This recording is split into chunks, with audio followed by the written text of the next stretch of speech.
De retour en France, j'étais à Abidjan comme vous le savez, j'ai vu énormément de choses, des choses qui peuvent nous servir pour notre beau pays, le Congo.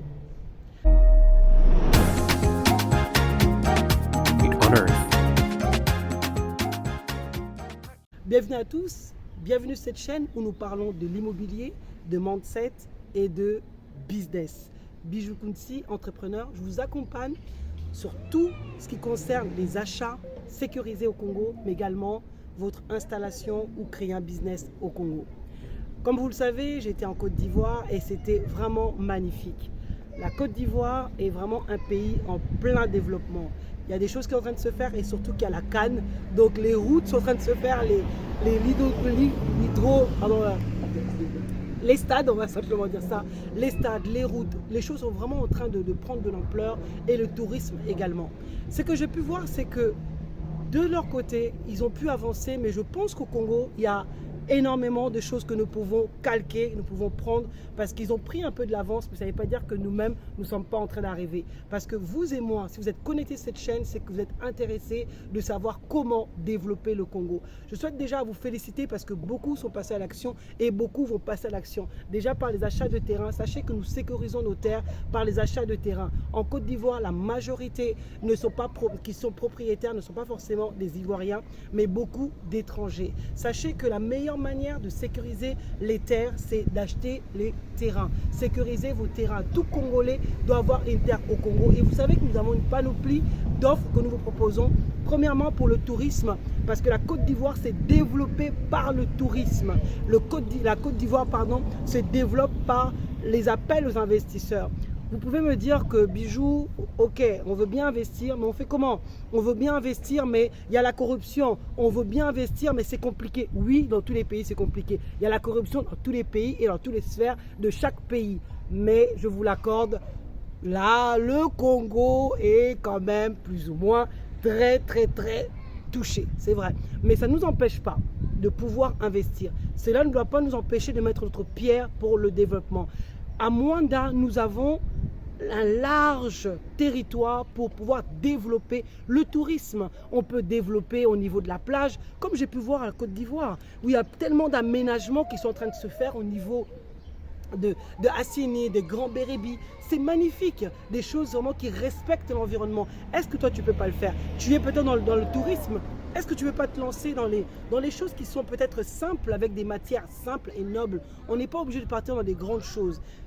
Tout est encore faire et tout est encore à prendre. Donc ça veut dire que tu peux encore prendre ta place. On est d'accord, on ne se lève pas un matin, on commence à créer un business ou à créer des choses dans le tourisme. D'accord, renseigne-toi, mais en tout cas, ça va nous aider aussi.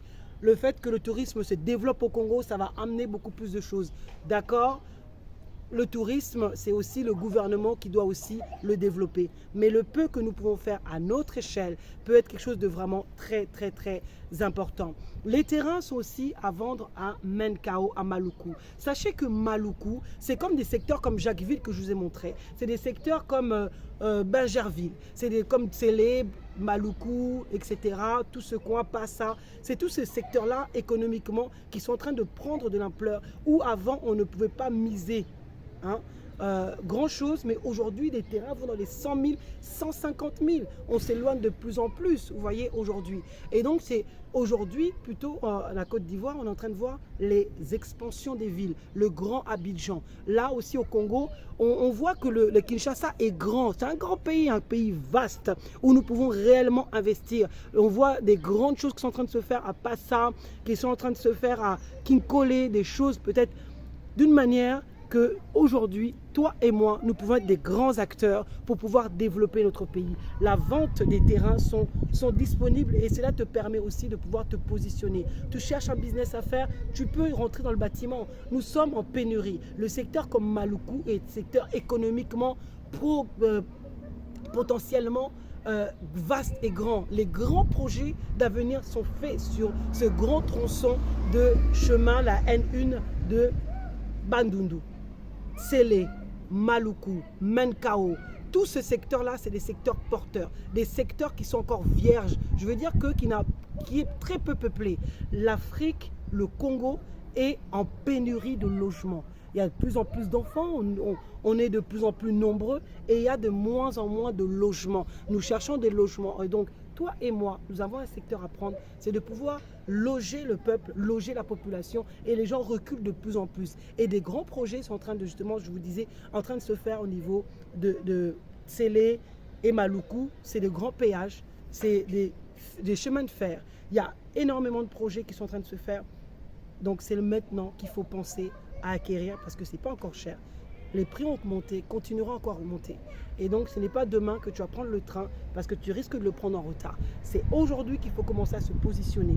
J'ai vu des chemins se faire aussi sur Abidjan. Ce que j'ai aimé, c'est les tricycles. J'ai été côté rural, de côté de Jacquesville, là où c'est tout ce qui est côté, c'est la côtière. Hein. Il y a le tourisme qui est en train de se développer. Mais ce que j'ai aimé, c'est les tricycles. On n'a pas énormément de tricycles au Congo, je n'ai pas vu, alors que ça peut être une opportunité de business pour tous les secteurs de Menkao, le secteur de Nantsele. Parce qu'on est en train de développer le bâtiment et la construction.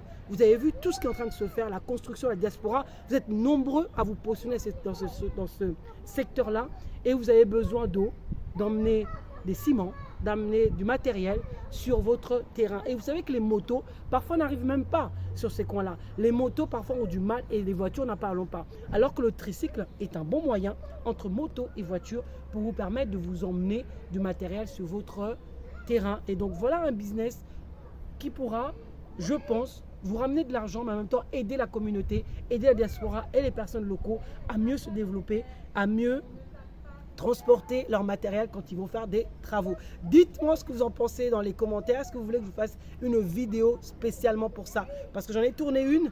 Bon, je vais voir si je vais vous la mettre. Mais mettez-moi dans les commentaires si vous me dites oui, je vous la mets. Donc, ça serait vraiment une bonne chose. Voilà les opportunités. Ce que j'ai vu à Abidjan, que vraiment, je souhaite que nous puissions tous développer. Surtout ceux qui sont en train de créer de la richesse, qui sont en train de créer des bâtiments, des immeubles. C'est de faire des beaux lotissements. Comme ils sont en train de le faire là-bas. De créer des lotissements, des bonnes rues, des rues, lorsqu'on se sépare, vous savez, lorsqu'on sépare des concessions. De faire des rues convenables pour permettre à chacun de bien garer ses voitures. J'ai vu un pays qui est en plein développement, en plein boom, un pays qui fait bon vivre et je pense que Dieu voulant, toi et moi, si on fait bien les choses, si on crée un business fort, si on réfléchit bien à l'immobilier, on réfléchit bien au business, je pense que c'est possible. Nous aussi, nous sommes capables de bâtir un pays. Ça vient par le gouvernement, c'est vrai, mais ça vient aussi par toi et moi. Si chacun mettons notre pierre, on peut construire ce beau continent. La France, les États-Unis ne sont pas forcément créés tous par le gouvernement. Le gouvernement a aidé, mais il faut savoir que c'est les entrepreneurs qui bâtissent, c'est les entrepreneurs qui créent de la richesse, c'est les entrepreneurs qui font des choses. Et lorsque tu crées des business, lorsque tu crées de la valeur, également tout le monde peut en bénéficier. Donc mon séjour en Côte d'Ivoire m'a vraiment aidé à comprendre qu'en vérité, nous avons pratiquement les mêmes problèmes. Et les problèmes notamment sur l'immobilier.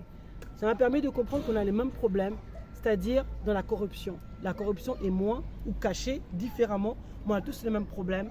On doit tous, on va dire, graisser les pattes de quelqu'un pour que les choses avancent plus vite.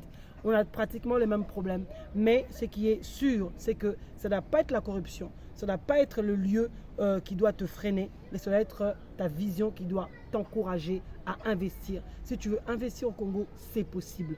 Parce qu'il y en a qui sont descendus au Congo aujourd'hui, qui se font de l'argent. Il y en a qui sont descendus au Congo, qui ont créé un business rentable. Il y en a qui sont descendus au Congo, qui ont fait des flats qui marchent. Tout le monde n'a pas eu que des problèmes. La majorité ont des problèmes, c'est vrai, mais pas tous. Donc ça veut dire que comment est-ce qu'ils ont fait pour pouvoir réduire leur taux d'échec? C'est ça qu'il faut regarder. Regardons aux gens qui réussissent et pas forcément aux gens qui échouent. On apprend aux gens qui échouent pour arriver vers les gens qui réussissent. Moi, je prie et je crois qu'on est sur la bonne voie de ceux qui y arrivent, ceux qui veulent investir au Congo, c'est possible. Tous les projets ne sont pas toujours viables tout de suite au Congo. Ce sera peut-être viable demain, mais vous pouvez très bien, si vous le souhaitez, mettre dans les commentaires ce que vous en pensez. Contactez Wekeza si vous avez des projets immobiliers et contactez-nous si vous avez un projet de création de richesse au Congo. On avance ensemble vers notre destinée. Ce que je vais vous dire, c'est que tout Congolais doit avoir une terre au Congo. Nous sommes là pour vous servir. Je vous dis à bientôt. Ciao, ciao.